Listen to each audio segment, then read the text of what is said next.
When it comes to the soundtrack for horror games, there are a few different types of tracks you'll need. Chase music, ambient tracks, glitch effects, jumpscare stingers, and various other tracks that can be used in places like main menu, cutscenes, or as main theme of the game. Today I'm going to show you some examples of how I create different types of soundtracks for horror games, so let's dive right in. First up, let's start with the easiest part of the soundtrack. For me, it's the ambient exploration music. In horror games, the moments where the player is exploring the world need a good subtle background track to help enhance the atmosphere. Like I said, this is the easiest part for me because it doesn't take much. Sometimes all you need is a single sound playing one note on a loop.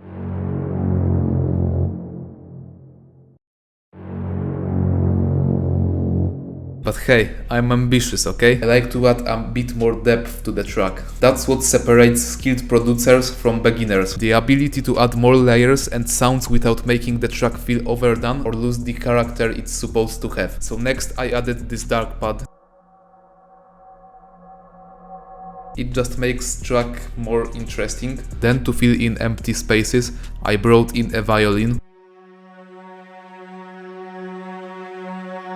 You'll notice most of these sounds just play a single note, and that's simply the way how ambient tracks are done. You layer drone sounds that loop endlessly. So I'm sticking with that approach and adding a few extra elements like a glitched violin,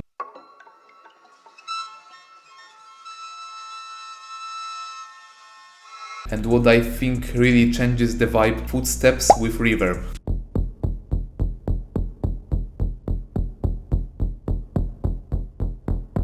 Like someone's out there in the distance. And for the next part, I added a little bit more sounds.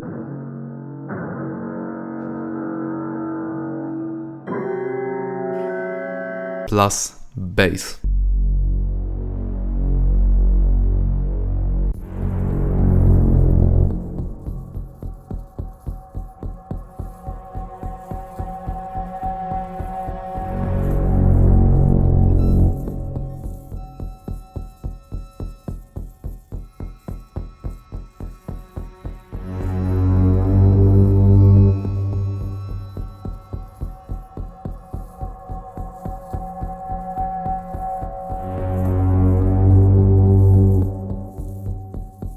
So like I said, it was really simple. Chase music for me is more important and definitely harder to make. It has to be intense, hard-hitting, something that makes the player feel like the monster's breathing down their neck. The drums are a key part of the track because that's what gives it energy and drive. So I use this cinematic loop.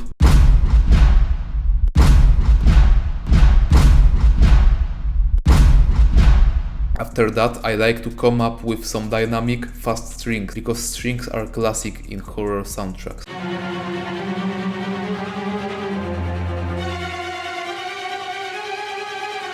So what did I do here? I made a simple arpeggio and kept pushing it up by a semitone each time, without really caring about the key. In this kind of track, you don't need to worry too much about staying perfectly in key. Going slightly off can actually make it sound more unnatural. And we've got some hard-hitting brass. Another layer of strings. And that cool distorted sound effect. You definitely want to play around with distortion. It really adds to the chaos and energy. That's the main section.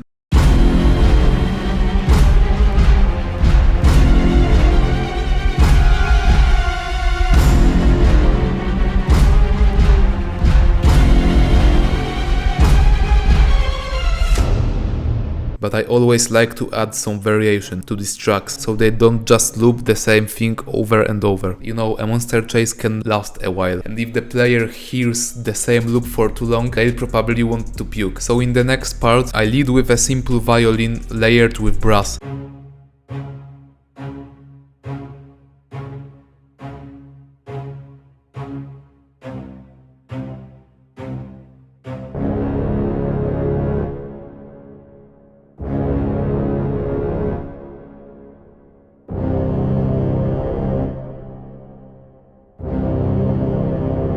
And of course, more distorted effects.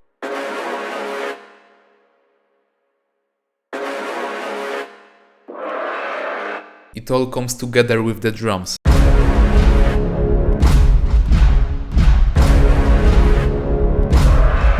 This section is meant to calm things down, but right after that we ramp it back. I sped up the violin, added a vocal sample,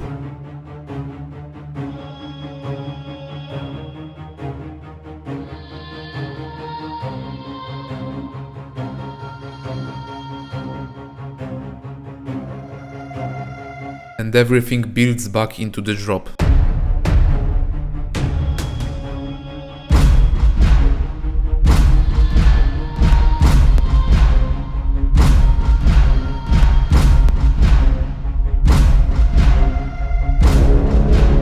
Now here's how I designed jumpscare sound effects. This is from the same track I played for you a minute ago.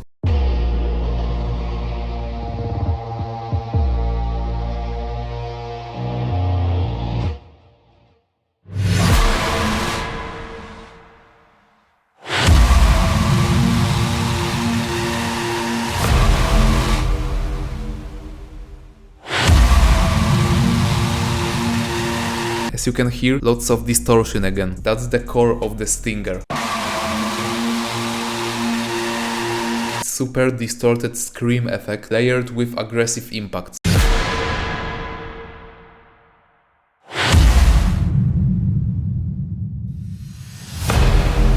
The tracks I'm showing you are part of my horror soundtrack pack, which you can find in the link in the description. If you're a game developer and you need music for your game, feel free to hit me up, email or Instagram, you have info down below. Finally, let's move to my favorite part of a game soundtrack, because it gives the most freedom creatively. The main menu, main dim music. Why is it the best part of the soundtrack? Because nothing is set in stone. It doesn't have to be minimalist and subtle like ambient tracks. It doesn't have to be aggressive and looping like chase music. There are no rules here. And for me as an artist, that's the most fun to work on. I can just go wild with creative ideas. I can make a banger like this.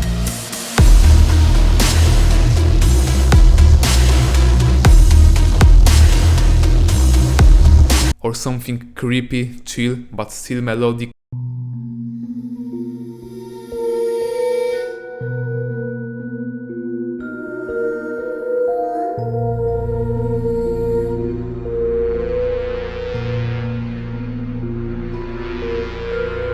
I wanna show you the first example, just because it's a banger, okay? I was going for post-apocalyptic vibe with this one. So for the intro, I made this quiet guitar melody that builds that hopeless end of the world feeling.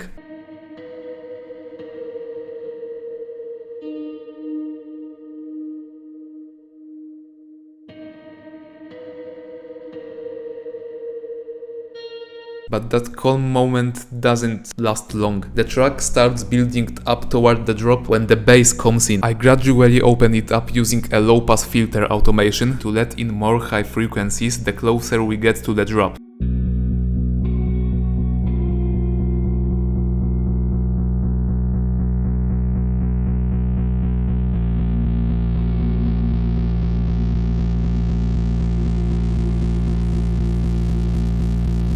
Same thing with that distorted strings.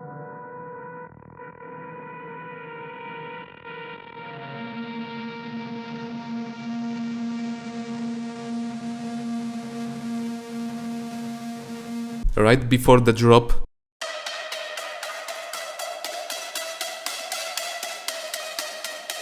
I think it fits the post-apocalyptic vibe pretty well. And then at the drop we get the original version of that melody. The one before was just an octave higher.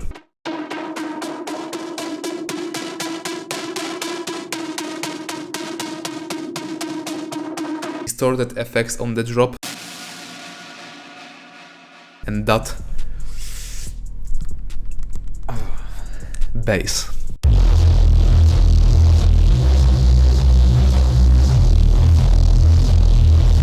It's heavy shit. Some simple drums on drop. And that's the core of this main menu track from my upcoming pack. That's it for today. Those were the 4 main types of tracks I usually create for horror games. So if you feel like your project needs soundtrack, again, feel free to hit me up. Thanks for watching.